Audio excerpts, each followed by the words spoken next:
I am DYANAROZAY, and I bring a unique commentary to your favorite reality TV shows and whatever is popping on social media. If you are not a subscriber, please become one. Hit that notification bell too, that way you don't miss any of my videos. I go by DYANAROZAY on all platforms, and I appreciate every single one of y'all for rocking with me.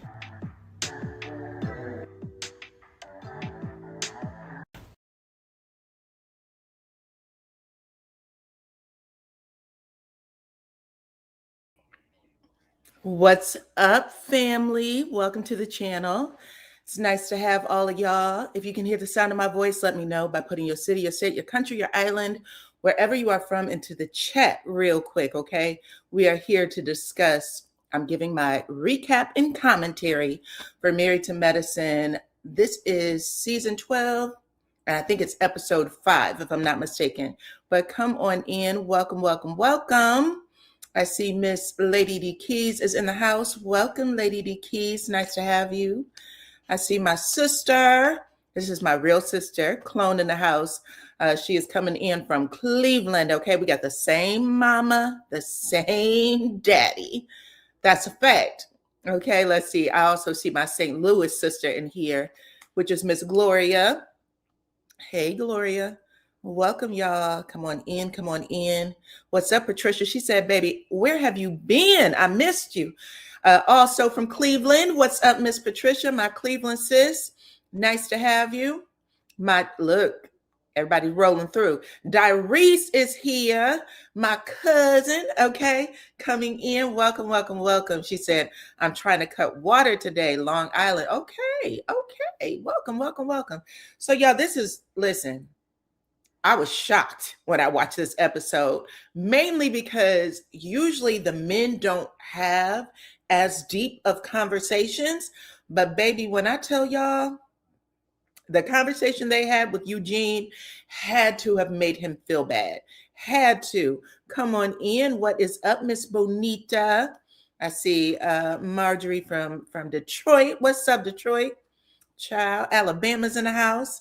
You are here. So I'm actually excited to talk to y'all about this episode because we don't always get, the deeper conversations from the men. And this one really cut deep, especially for Eugene. Now, everybody has been talking about Eugene and Toya for a minute. If y'all have been following my commentary for this season, I told y'all to keep your eye on Toya. Nobody sent me any reels ahead of time, okay? Sometimes I just know. I don't know how. It's a gift. It's a gift from the ancestors. But I said, keep your eye on Toya. I know everyone gets upset about Dr. Heavenly because, she's a woman of a certain size and she has a loud mouth. And sometimes people ignore the pretty ones. But I said, Toya is as loud as Dr. Heavenly. And not only is she as loud, but she is as crass. She says the same nasty shit, but everybody give her a pass. And typically the shit she says, she'll start it with someone and then retreat and cry. And why is everybody picking on me? Bitch, that's you. You started this, okay? But we're going to talk about it. Come on in. Let's see. Baton Rouge is in the house. Nice to have you, girl. Welcome, welcome, welcome. Thank you. I appreciate you, baby.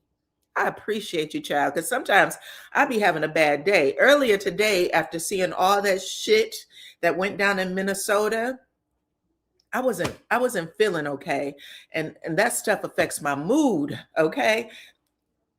Always on point. I appreciate you. I don't get enough credit.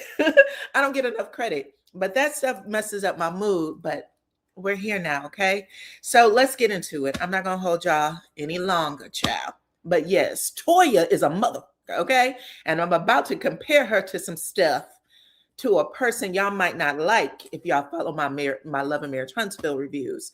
But it opens with Toya and Eugene at the crib, okay? Y'all know they got that nice fancy house, and Toya has gone on some blogger where she let people know that she put $600,000 of her hard-earned money, not her husband's, hers. She said, I put that money down for the house, 600,000. And I don't know if the house is worth 3 million or in the 3 million range, but she wanted people to know, stop acting like I'm spending Eugene's money. So Toya makes big bucks over there on Married to Medicine. Nothing to sneeze at. You know what I'm saying? Even though people be asking, well, what does Toya do? Toya starts shit so that show can stay on the air. That's what she does. But she was letting people know that she spent that money, and then we get to see a little bit more of the house. Eugene is down in the recreation room, setting up the pool table, making margaritas. There's a frozen margarita machine in the basement, okay? And Toya takes the elevator downstairs, knowing damn well she needs to take the stairs. Knowing damn well she should be taking the stairs, but she hits the button to take the elevator down, okay? And when she gets down there, Eugene, who works all week, you know what I'm saying, Monday through Friday, I thought at one hospital, but he works at 3 hospitals in the emergency room, okay? So anything can go down in there. And then he also still covers his own practice where he does hormone treatments and Botox, maybe some weight loss stuff, right? So this man is working overtime for sure. But now he is home on the weekend. And I'm just painting the damn picture because I don't think people understand how heavy that has to be, right? He comes home, he can't complain about his job. It has to be all about the house now. And he's here trying to make peace with Toya, okay? So I would think, maybe it's just me, that when your husband comes home, you want to squash the beef. So it would be Toya who's doing the nice dinner, and let's not fight and all this shit. No, it's Eugene. Eugene is in the basement making margaritas and saying, bitch, I don't want to fight no more. Okay. So he gets down there. He got the pool table set up. And he's letting her know, this is what I'm doing to make you happy. And he said as much. Do you appreciate what I'm doing for you? I'm trying to, have some quality time with you. Okay. Get some margarita glass, all that stuff. And then he tells Toya, listen, I'm sorry. I'm sorry for that big fight that we had in front of all of our friends and people that I work with, all the stuff that embarrasses the shit out of me. I'm sorry to you that I had that fight. And then he says, hold on, child. Hold on. I didn't put my name up here. I'm trying to work this new camera, child. Okay. Then he says to her, he says, I know how much pressure you were under to throw this party for your friends. And I could have done things differently. I should have recognized that you were under that pressure, and I didn't. He said, I also shouldn't have been joking with you. I should have, you weren't in the mood for jokes. Hand on chest. This is what this man said. I've never had anybody apologize to me for making a joke. I shouldn't have made them jokes when you were in this mood, is what he tells her. He also says to her, he made another apology. Hold on.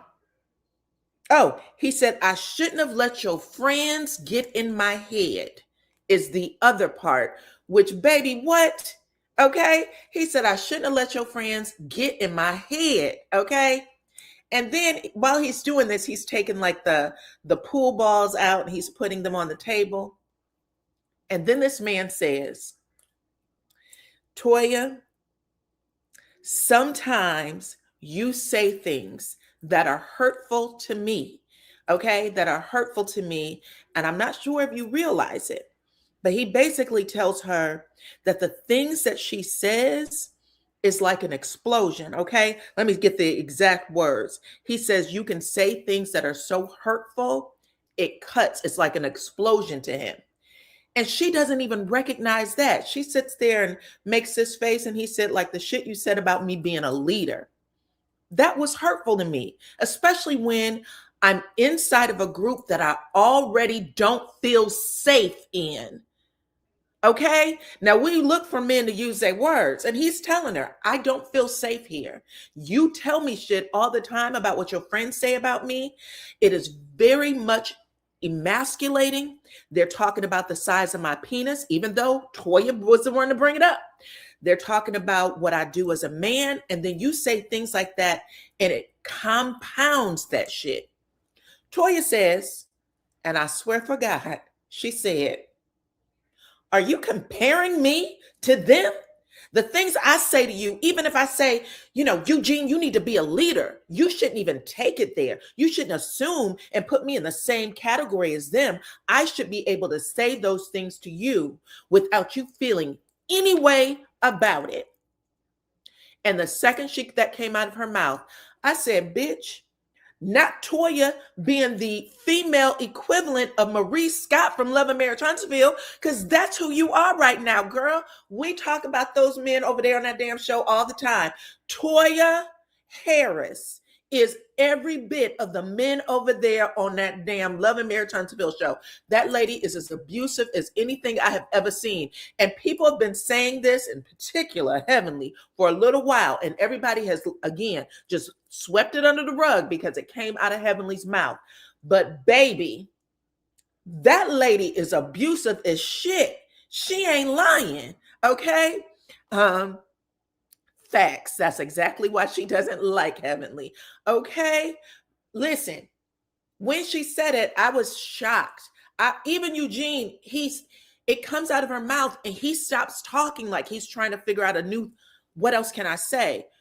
Eugene, she needs therapy and you need to figure this out, because he says to her, it hurts me. And she didn't even give a shit. She said, unless you feel you're not a leader, which means that's your problem, I should be able to say to you, honey, be a leader, and that not be a problem for you.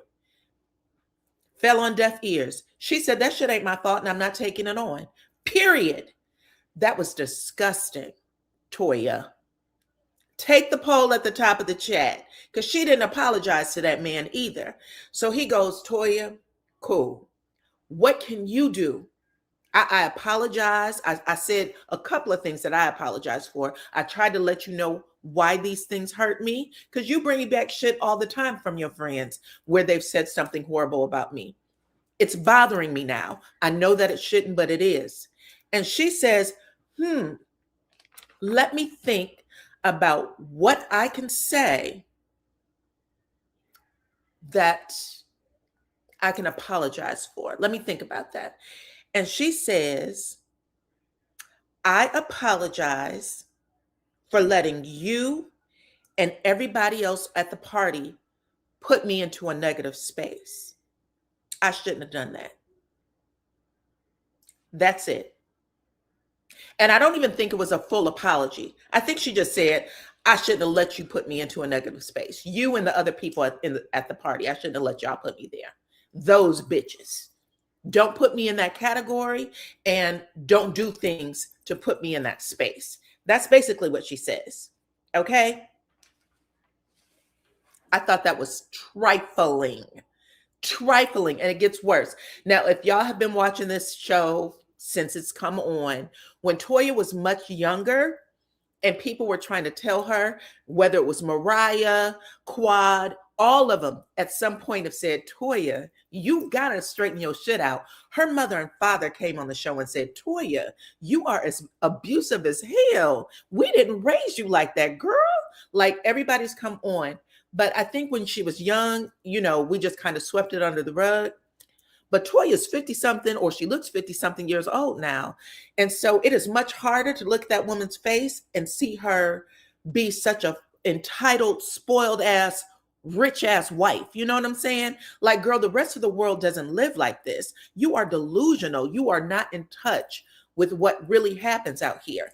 And now that your husband is telling you on camera, which he's never done in this way before, some shit might be changing over there in that household. Okay. Let's see. She is so selfish. Facts. Very much so. When she has that liquor in her, it's worse. Yep. Okay. Eugene also sits around giggling when Toya calls the women bitches. Well, we're going to get into Eugene, because the way Eugene got checked at the end of this episode, perfect. I could not have asked for better. Come on in. Welcome to the chat. I appreciate every single one of y'all. Hit the like button and share the video, okay? This is, look, let me put my welcome to the show up. Welcome to the damn show, number one. And number two, I love my damn cousins, okay? We are all family up in this motherfucker. So come on in. We are talking about Married to Medicine. But yeah, I said, when I watched it, I said, Toya is absolutely delusional. She has a warped sense of the real world and how people are living out here. She lives in her own little universe. And I said all of this in my notes before I even got to Dr. Mimi. I said, bitch, not me. Saying the same exact thing that Dr. Mimi said. And she went to school to be a psychiatrist. But yes, Toya is all of those things, okay? Anyway, at the end of it, Toya tries to play it off. They have a little bit of joking back and forth, which, cool, whatever, just to kill the scene. But they joke about it and it ends. But there was no solution there. There was no resolve. Basically, if Dr. Eugene isn't on board with whatever Toya decides to dish out, it is what it is. And it's very clear that he is tired of her. It is. Toya is obnoxious and not very likable. Since she's lived a hard life in her past, she should not have forgotten about the real world. She's forgotten about it. She is so out of touch. I don't even know what to say about her. She's just out of touch. Anyway, now we are at Nurse Brandy's house. She's throwing a little, I guess, like a play date for her kids. She has 4 children, beautiful babies. All the babies are beautiful. I love to see all the little kids that look like us on TV. But all the babies are over there. She invites the newbies over, which is Angel and Dr. Mimi. So Angel comes with her 2 children. Mimi only comes with her daughter. And she talked to us a little bit about her son who has autism, special needs. He seems like he's a little more severe on the spectrum. Anyway, Brandy said, where's your son? Oh, we would have loved to have him. You should have brought him. And Dr. Mimi said, no. She said, baby, he's very destructive, okay? Basically, he's a handful, and she would not put that on anybody else. So she said, I'm aware of where I am. I wouldn't put that on anyone else. We've did that. We're not going to do it again. But she said, if I have a play date for him where we know we have a lot of people around who can handle things, I would definitely invite you over to my party, right? Angel talked a little bit about being a single mom, and I guess she has some men that play basketball or something like that. And she said that right now, none of her baby daddies, the 2 of them, she said neither one of them help her with her children. She said, I think the producers asked her, do they contribute financially, anything? And she said, no, they don't do anything. Okay. Which, child, what? I don't know why you don't have the men in court, because you should. Okay. Especially if you got a basketball player for a baby daddy. But she said she's doing it all by herself. And I guess she's looking for a man. She said it's very hard to date out here. And it looks like she's going to tell Toya to hook her up with one of her doctor friends. But yeah, that was a little bit more that we got to learn about Angel. Anyway, they changed the subject to the big blowout that happened over at Toya's at the party. And Dr. Mimi said that, listen, the biggest deflector in this group is Toya. The shit that went down at that party was like nothing she's ever seen before. She said that would have never happened with her at her house or with her people. And she called Toya a delusional, which I just called her. And she also called her an energy vampire. She said at the end of the day, Toya got a lot going on. And the way she treats that man is like nothing she's ever seen before. The shit was crazy. Okay. And I know that when Toya sees this episode, she is going to try to wring Dr. Mimi straight out on that reunion stage, because that's what she does every time. But right now, Dr. Mimi has made an enemy out of Toya with that shit alone. I promise you, she's going to go after her hard on the reunion stage, okay? You said Dr. Mimi calls it like it is. Now, I love me some Dr. Mimi so far, but like the other girls look like they're trying to get on the bandwagon, right? So, Brandy and Angel, they seem to be very much in Toya's corner, and they're going after after Dr. Heavenly. But Dr. Mimi said, no, no, no. It's actually Toya that's the problem. Toya is an energy vampire. Toya done gone act a fool at the ring. Facts. Facts. I said Toya's about to take this woman to the moon. Toya's about to take this woman to the moon. I swear to God. Anyway, now we have a scene with Dr. Simone and her younger sister, Carmen. I see the sister scenes, okay? It did remind me of me and my younger sister clone. She said her sister, Carmen, is her best friend. She talks to her every day, 5 times a day. And she said when she has to complain about Cecil, she has Carmen on speed dial. That's the first person she calls, okay? But they go out to lunch and they are basically talking about what went down between Simone and her son Michael and Cecil, right? She said that she basically confides in her sister that her son Michael disrespected her hard after all the shit she does for this young man, buying him a house or an apartment. Those are things that people don't always get an opportunity to do for their children, right? When you are a child, your dream is to buy a house or something for your mama, you know what I'm saying? But you don't always get to do those things depending on what life serves you. Simone is doing these things for her children, and this child is very entitled, very disrespectful. Sat in front of her and said, "You got it. You can pay for me to go to law school. Okay. Why aren't you like these white mamas out here?" This is what he says to her. And you knew that shit hurt her. But her husband sat beside her and said not a damn thing. He was on Michael's side all the way, right? So she's telling her sister this, and her sister, she breaks down. She's crying, wiping her nose and every damn thing. But her sister says, "Girl, like you and Cecil, you can tell it's a problem. You can tell she complains to her a lot." Because she said, "Y'all was on the right track. Like we just got y'all on the right track. And it's, you're already falling off again." And Simone says, "Hell yeah." She said, "I don't know if I can take this anymore. I don't think I can." She said, "Every time I think that we've taken a step forward, Cecil proves to me that he's not in my corner. He does not back me with shit. I feel like I'm in this by myself. What's the point?" And she ain't lying. Okay. What is the point? Baby, the way these young boys out here would love a Simone. Okay. They don't want to work hard no more.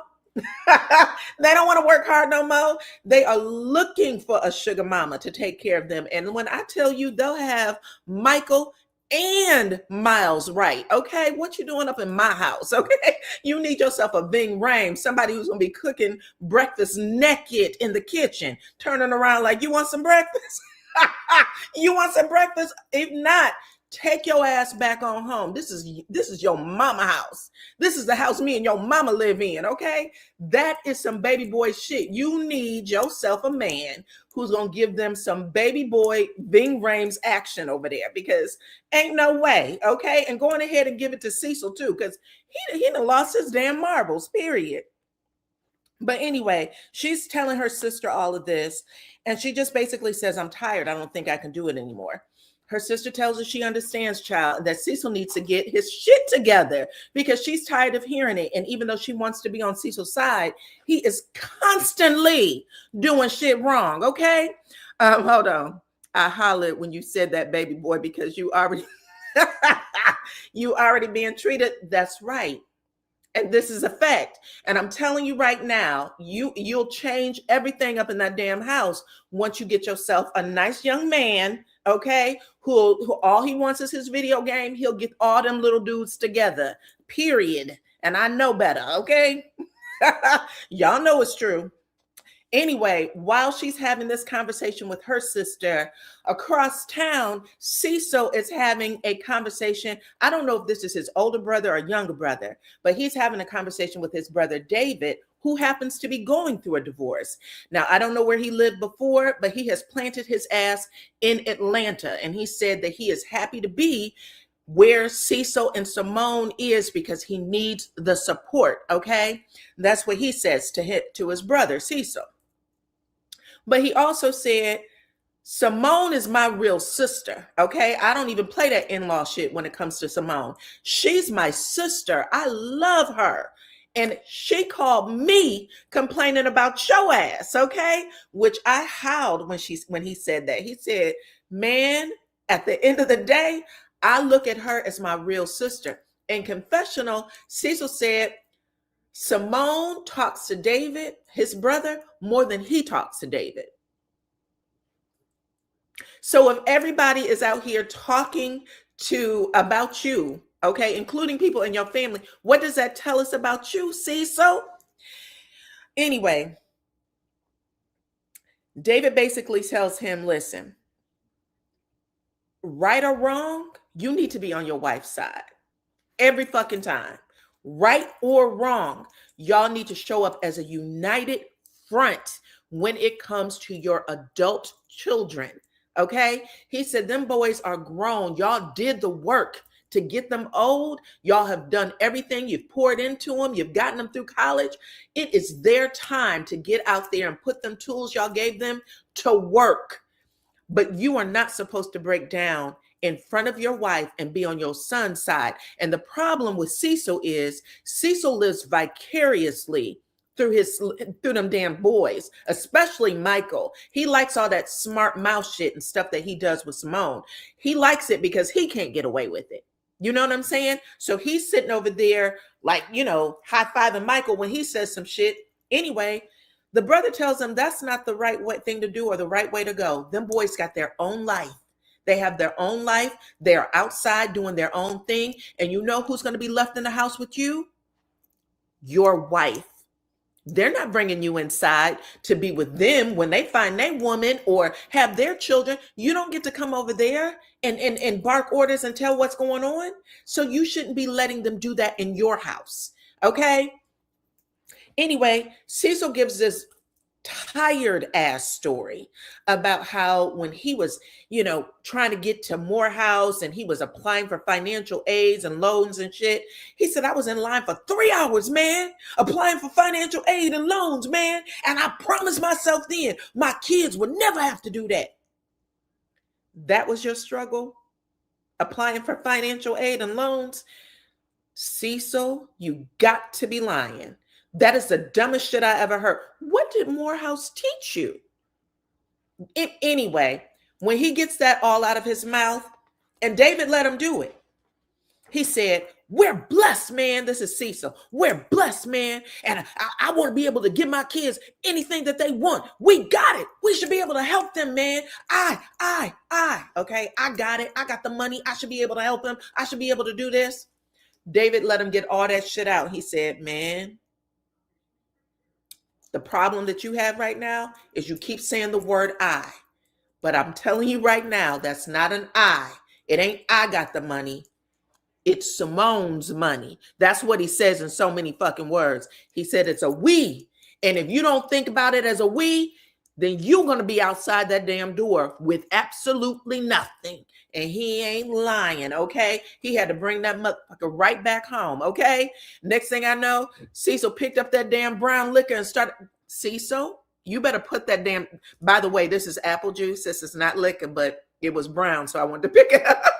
He says, Cecil, if you don't stop saying I, that's not an I. When it comes to the shit you got in your house and the money in your bank, that's a we. And if you don't have your wife's support in giving it out, okay, then you better pipe down before you find yourself outside like me, okay? You'll be living in a house with me, okay? Woo, child. Anyway, he went through all of that. Cecil literally gulped hard and swallowed that damn liquor. You right. Did you forget?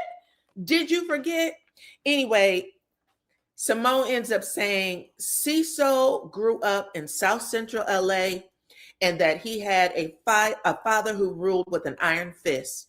And she said, even though Cecil's daddy kept him out of the streets and got him to a place where he grew up, went to college, was successful in his adventures, she said he really thinks that he wants to be the very opposite of his father. So this man gets to be the nurturer, and I got to be motherfucking Papa Whitmore.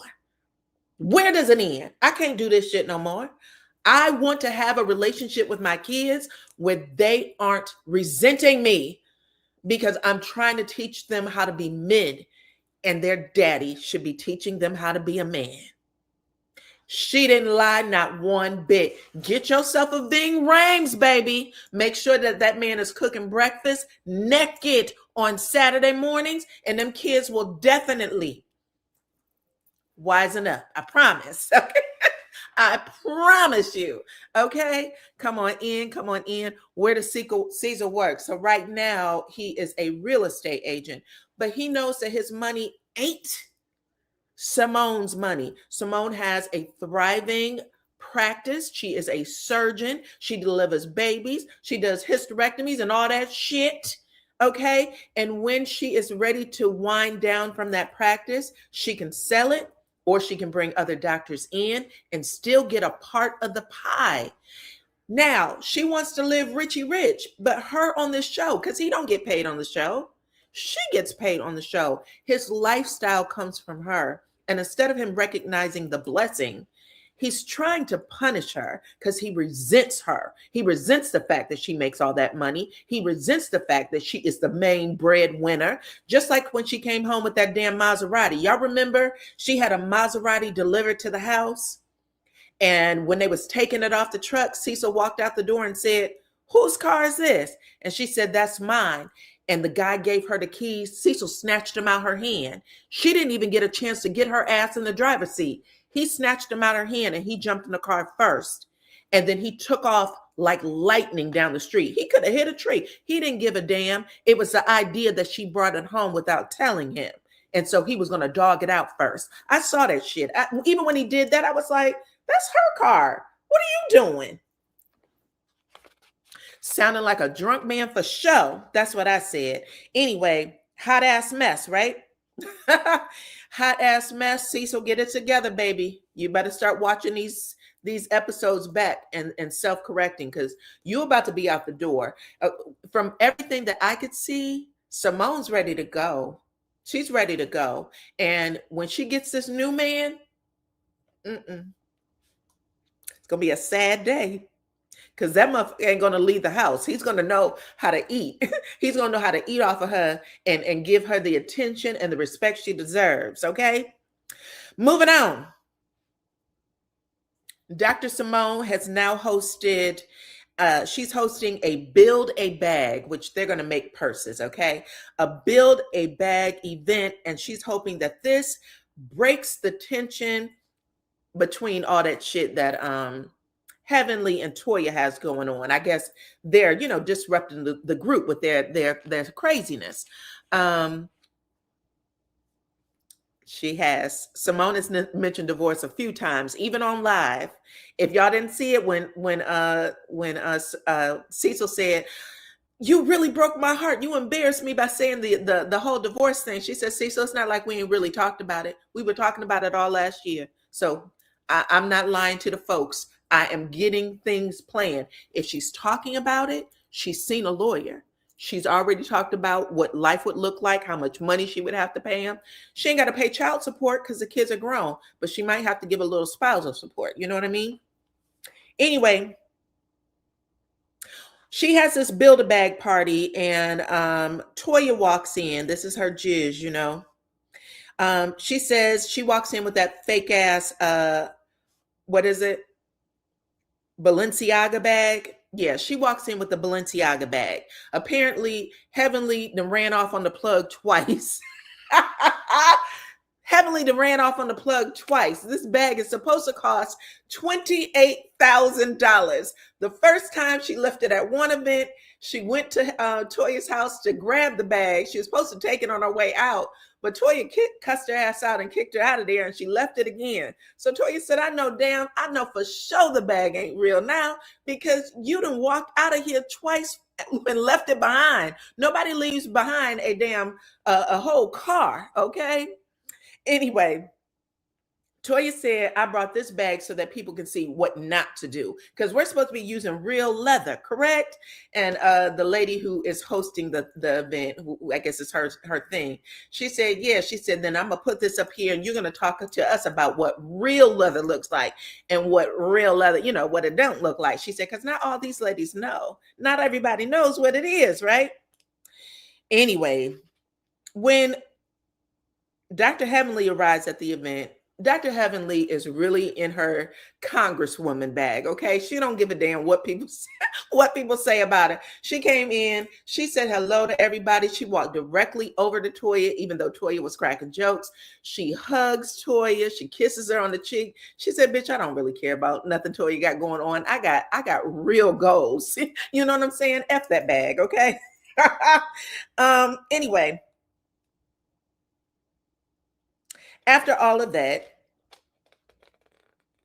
hold on. Let me make sure I got this right. Let me back this up. My bad. Heavenly is actually driving to the event with Dr. Mimi, okay?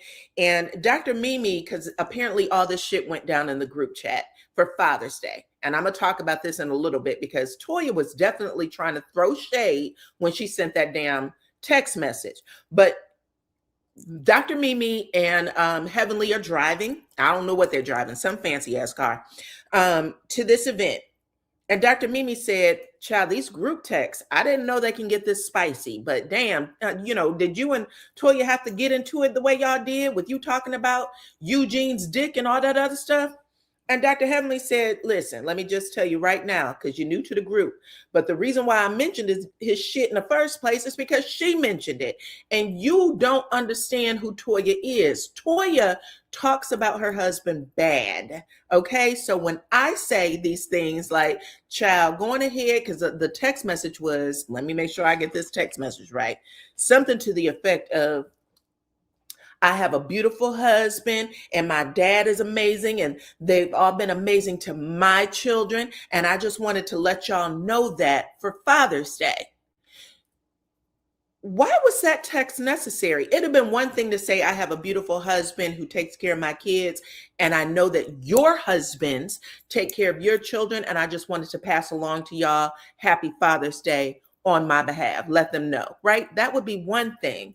But that's not what Toya said. Toya was like trying to be, I don't know, brag a little bit, like I got something y'all don't have. It was not a nice text. Let's just say that. And it doesn't sound like anybody else chimed in. It's some shit you'd read and be like, oh, Toya's on one. And I would not have responded at all. And if I did respond, I probably would have said some shit like Heavenly. What the fuck you telling us for? Tell it to your husband. That's what Heavenly says. Tell it to your husband and try to do it on camera this time. That way you can show more respect for him on camera than you show disrespect for him on camera, because you got more disrespect in the bowl than anything else. Okay. Period. So when Mimi hears this, she's like, oh, okay, girl, I didn't realize that it was that. She said, yeah, it is that. But Toya is the one who does the most. So don't come for me. Don't come for me. I said what she deserved to hear, period. I also want to say this, since I said more disrespect in the bowl. The other thing that happened in that scene earlier with Toya and Eugene is Eugene says, do you think that you can put some things into the love bowl, some affirmations or some sort of positive speaking towards me? They have a love bowl where she has to put positive speaking or affirmations toward him because he doesn't get enough. And this heifer said, and I quote, I don't know why I have such a hard time doing it for you. I do it for the boys all the time. Toya. And then she said, you do be working your ass off. So I guess I can find something to say good about you, because you really do be working hard for us. If that's not spoiled, if that's not entitled, if that's not Maurice Jr., Senior Jr. over there on Love and Marriage Huntsville, I don't know what is. She's a mess. Okay. But anyway, after all of that, she tries to make fun of Heavenly in this bag. And Heavenly said, Toya, Please have several seats.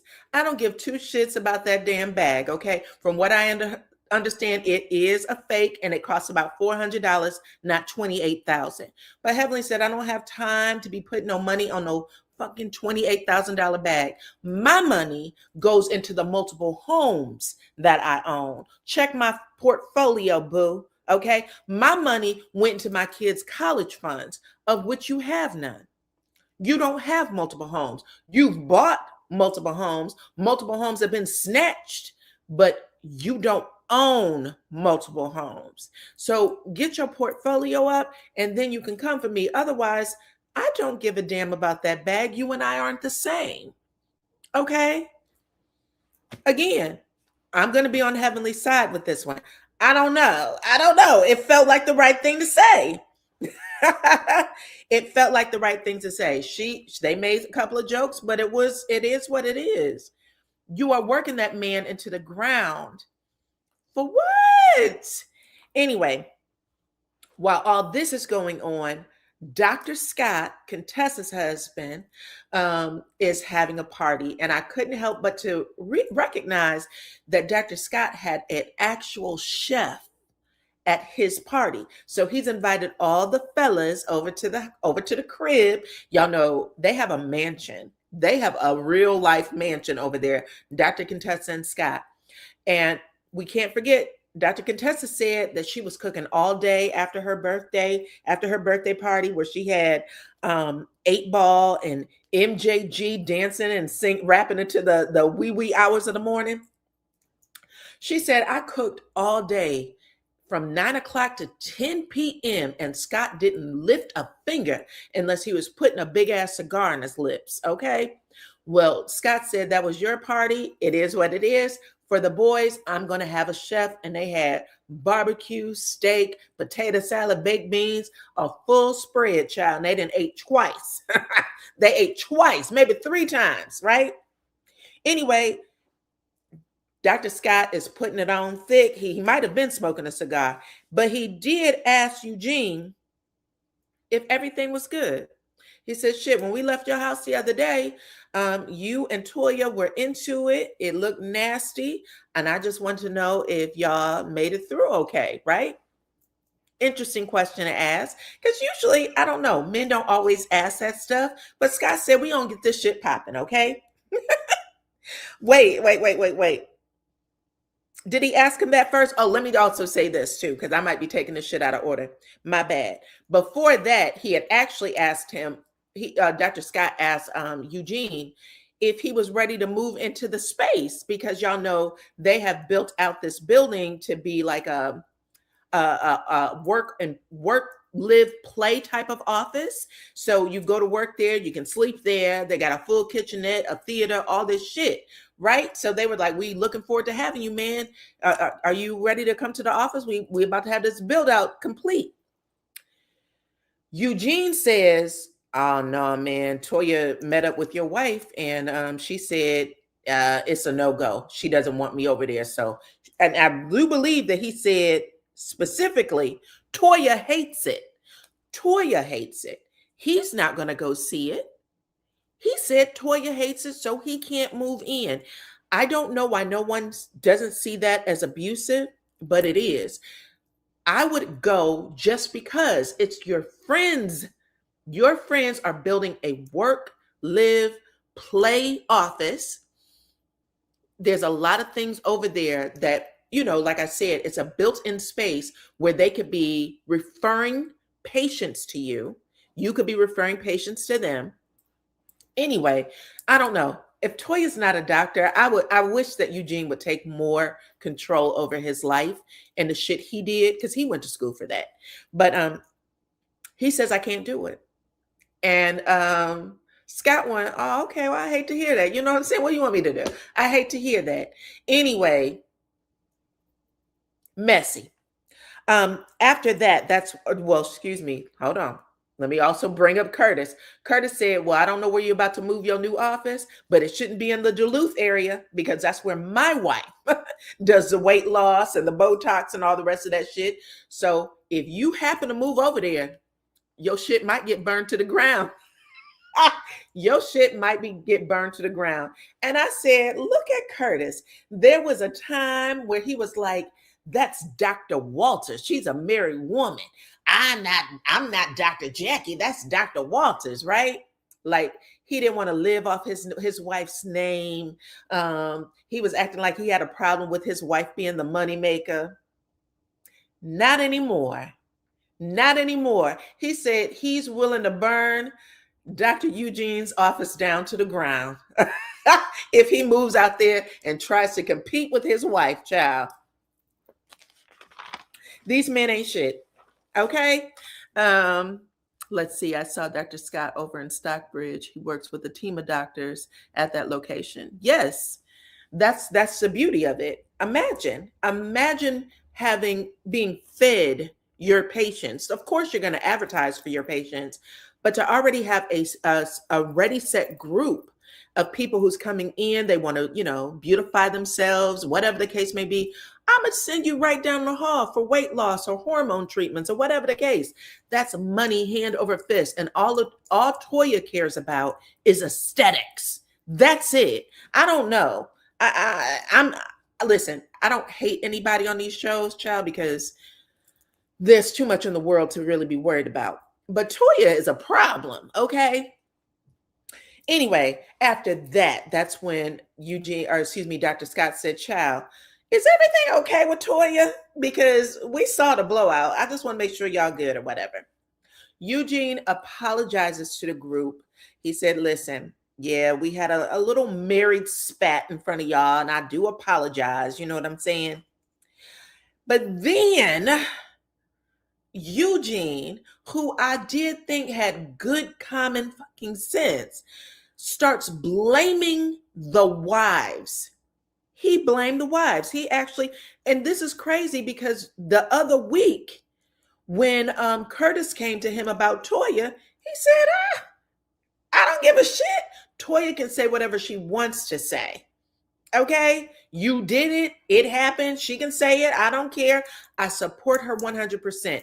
In this situation, he's looking for the men to support him and say that their wives are awful, right? So he ends up saying, I have a problem with how the wives interacted with us, specifically Heavenly, at the party, because I did overhear her say, Eugene must just like how she talks to him.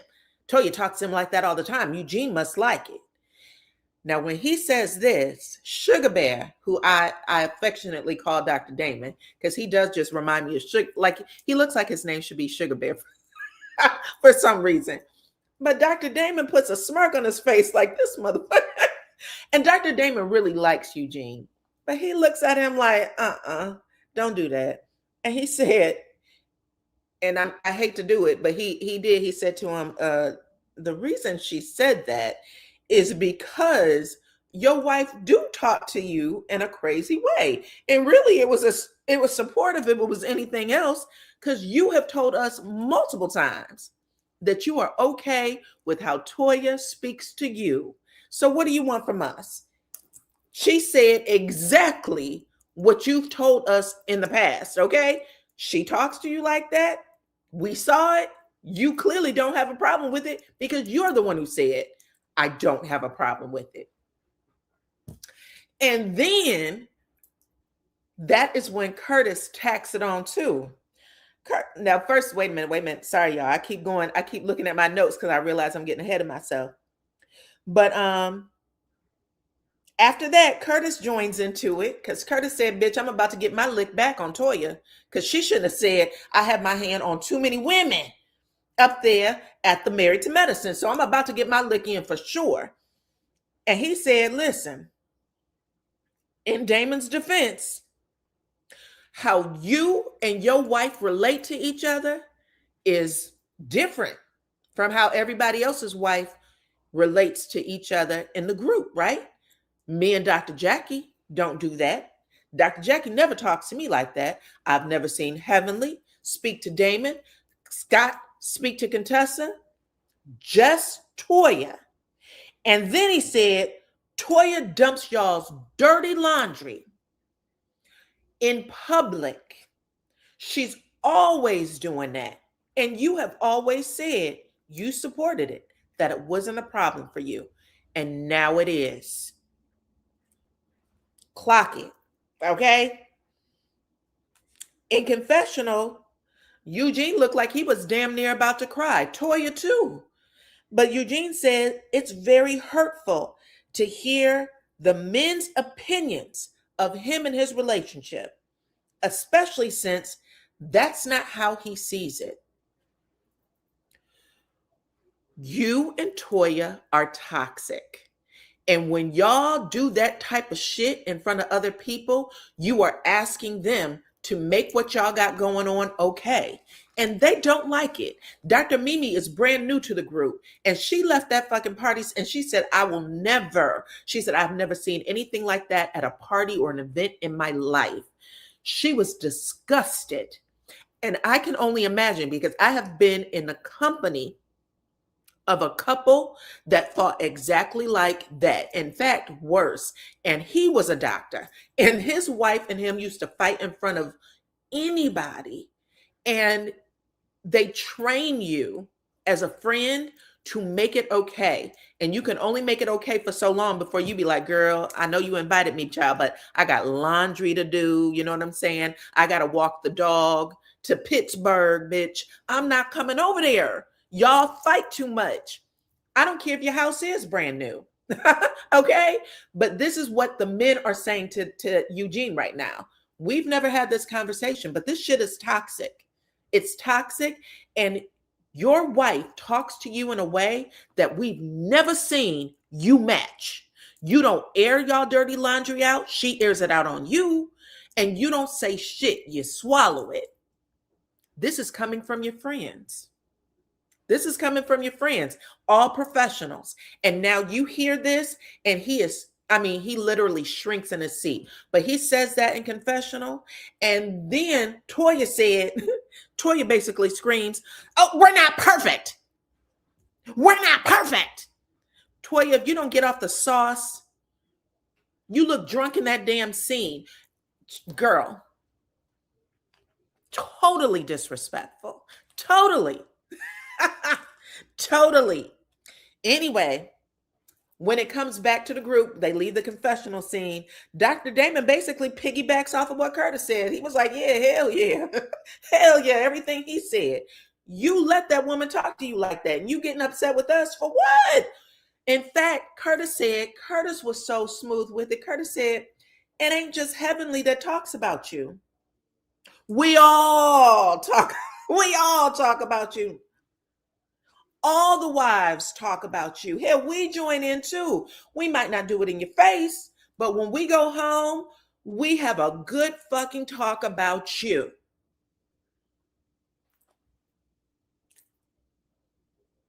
That is so humiliating. That's why I wanted y'all to take the poll, child. I said that has to be hard to hear, but that's a fact. I don't give a damn how real you think you are, because that's what Dr. Eugene says. And basically, he's just repeating what Toya told him to say. We don't fake it. We're real people. We're real. No, that has nothing to do with realness. That has to do with disrespect, period. And she was quick to tell you when you cursed, and you weren't even really cursing at her. The words just happened to have come out of your mouth in the sentence. Don't you curse at me, because you wouldn't want me to curse at you. And yet you can say everything else. You can say his penis is small, that his sex isn't good, that he doesn't give you enough sex. Hey there, Maurice. You say horrible things about that man, that he's overweight, that he didn't have enough testosterone. The shit we know about this man, Toya, we should not know. And the men says to Eugene, and this was a great conversation. They said, it's not like we don't fight. It's not like we don't get into arguments with our wives. It's not like we're perfect. It's not like, because Toya said they want to pretend to be perfect. They said, no, we're not pretending to be perfect. We're not pretending to be perfect. There's just certain shit we won't do. And what Toya does to you is one of those things. What Toya does to you is one of those things. We would never do it. I wouldn't do it to my wife, and she wouldn't do it to me. Ooh, that was painful. Anyway, like I said, Dr. Damon tried to piggyback off of it. He said everything Curtis said, okay? And then Eugene ends up saying some shit like, well, just to be clear, because he wants to push it off on Heavenly, because that's what his wife told him to do, right?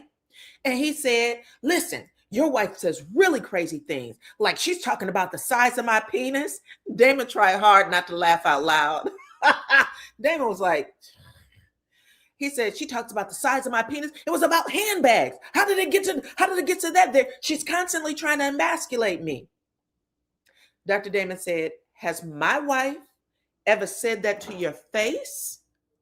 He said, no, she's never said that to me. He said, okay, then I'm going to leave it alone then, because I know that the wife says a little bit of everything. Again, here comes Curtis. I got the alley-oop, bro. You ain't got to worry. I got this shit. He said, all of the women talk about all of us, right? Because when I came to your ass last week and said that your wife was out of pocket, you told me, mind your business, buddy. She's going to say whatever she wants to say. And I'm telling you that too. This can't be hurt or bruised feelings. You're trying to push this shit off on us.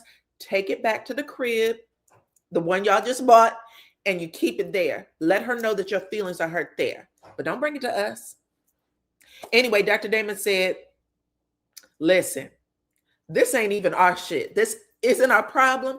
For as long as we've all been on this show, the one thing that all the men have been real clear on is that we're all going to be cool, and our wives may say certain shit, but we understand that this is a job and they have to say those things in order to keep this money train rolling. So what we're never going to do is have it out between us. Okay. I caught it, Damon, and I agree 1000%. We should be allowing this shit in here. Okay. If anything, the wives are the problem. Okay. Not us. We don't bring this back to our circle. And everybody started laughing. And Eugene said, are you saying you want us to replace the wives? He said, no, I'm not saying we need to replace the wives. I'm saying don't become one. Don't your ass become one in this group, period. Let the wives do their shit and you let that shit roll off your back like we all have. Good advice. I appreciated every second of that scene. It was absolutely amazing. Good for Dr. Damon. I realized when he was a chief officer over there at the hospital, there wasn't a whole lot he could get into because he had to have, a whole lot of respect. But he has his own practice now. And child, I told y'all before, a lot of people were saying Dr. Damon has a soft ass personality and Heavenly's too much for him. Dr. Damon says just as much shit as Heavenly.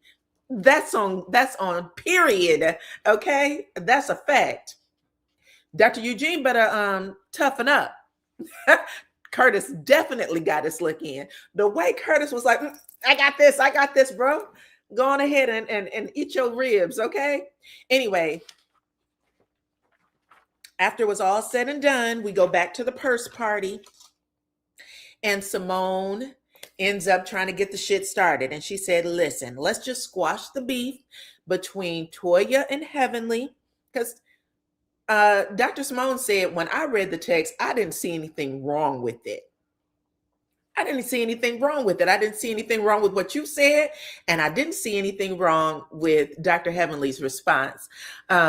Yes, ma'am, Erica, you get yourself a plate, girl. There's extra everything, okay? In fact, take a whole 10, okay? Yeah, so she said, yeah, I saw the text. I didn't see anything wrong with it. Toya was appalled. You don't see anything wrong with this text? She was like, well, when you mentioned it, yes, but I didn't see it at the time, child. Who cares? Why would I care about this shit? Anyway, Simone tells Toya, I talked to Heavenly. And she said that, she didn't mean it like that, Toya. So can we please squash the beef? Toya says, I find it interesting that she would tell you she didn't mean it like that. And she didn't come and apologize to me personally. Okay.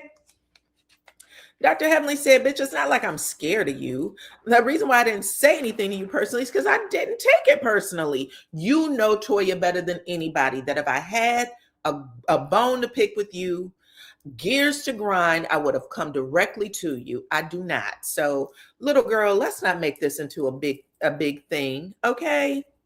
It's over with, right? Anyway, Toya said, the fuck if that's so. And she picked up the phone and she started scrolling through till she got to that text. And she said, let's read it. This is what I said in the group text, okay? I said, Happy Father's Day. I wish all of your husbands and fathers happy Father's Day because, and then she goes on to say, whatever I had told y'all earlier. I have an amazing husband and an amazing father, and he does great, blah, blah, blah, blah, blah, right? Very unhumble, very negative response. It looks like she was looking for something, and Heavenly gave her what she fucking wanted.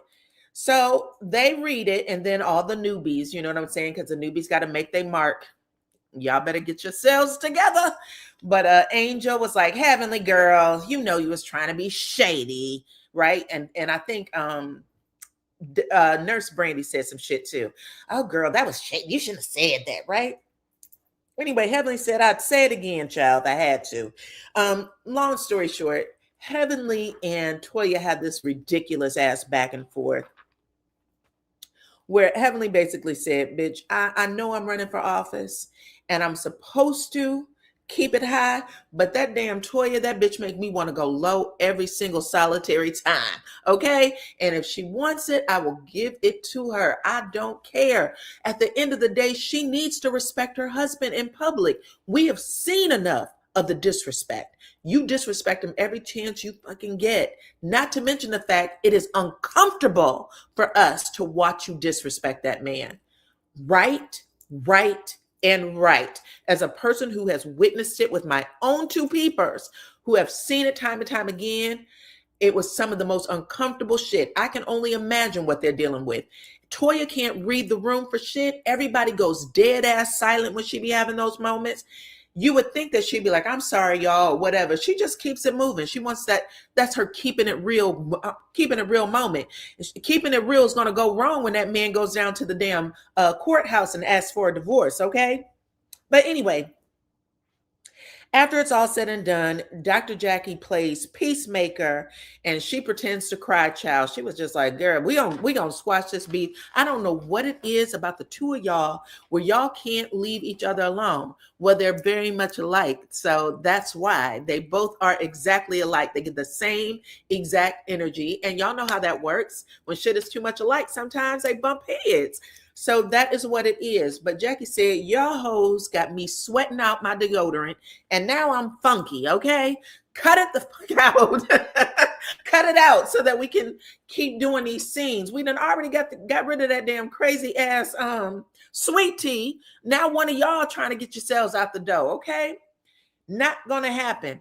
There was also a little scene with Quad and King, child. Quad is going back to Ghana to get her IVF child, but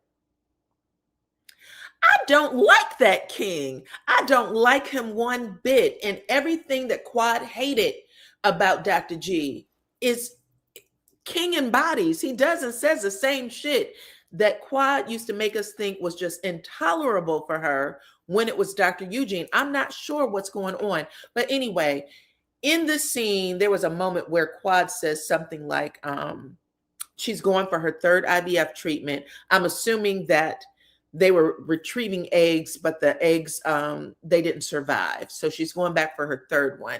And King tells her, basically, she needs to consider what life is going to look like if this doesn't go forward. Because he's basically saying, I'm tapped out. I don't have enough money to pay for another round of IVF or to keep going back and forth to Ghana. He said that he put his job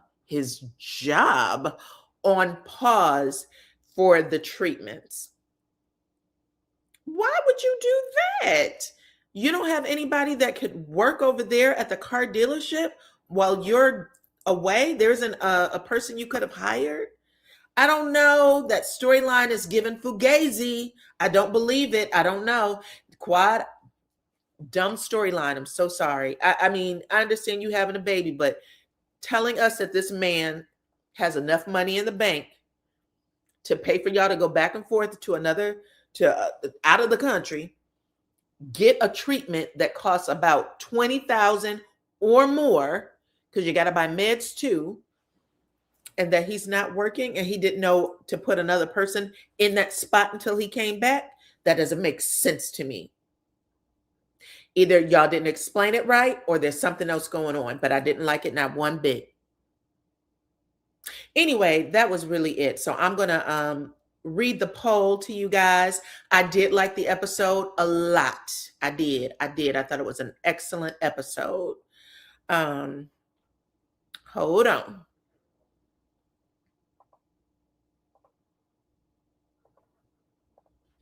So I asked you guys, did you believe Toya took accountability for the part that her husband, for the part she played in the argument with her husband? Do you think that she said sorry, yes or no? 15% of y'all said yes, that she, you think that she did enough to make peace. 69% of y'all said no, that she is spoiled and fake and full of shit, basically. And 17% of y'all said y'all were taking down your tree, so you didn't get a chance to look at the show, I'm assuming. But yeah, so that was it, y'all. That was it. I really liked the scene with the men. I did. I thought it was a great scene. And I think that if people see themselves in toxic relationships with their spouse, if you are the ones out there fighting in front of your friends and you think that your friends are entertained, that it takes a toll on us. It does. It takes a toll on us. So keep that in mind, child. But this was excellent. That was excellent. And I wish that people had more people had an opportunity to see it. Anyway, great commentary, Diana. I enjoyed the episode and I appreciate you, Miss Sherry. I do. But that is it, y'all. That's it. That's all. Thank you guys so much for coming over and hanging out with me tonight. Okay. I still have to do Real Housewives of Potomac. I'm going to get that done tomorrow. So y'all come back. Okay. Make sure your notification bells are on, because we got a whole lot of shit to say about that show too. And right now, Married to Medicine, I think it's a great show. I do. I think it's tops. Okay. Hold on. I got the wrong screen up. Okay. Thank you, Clone and Lady D Keys, for coming over and helping moderate. And thank you to all of my cousins. Okay. Thank you to all of my cousins for hanging out with me this evening. I appreciate y'all. Hit my like button, share the video, follow me on all my platforms at DYANAROZAY. You guys are the absolute best. I love y'all. Till the next time. Bye-bye.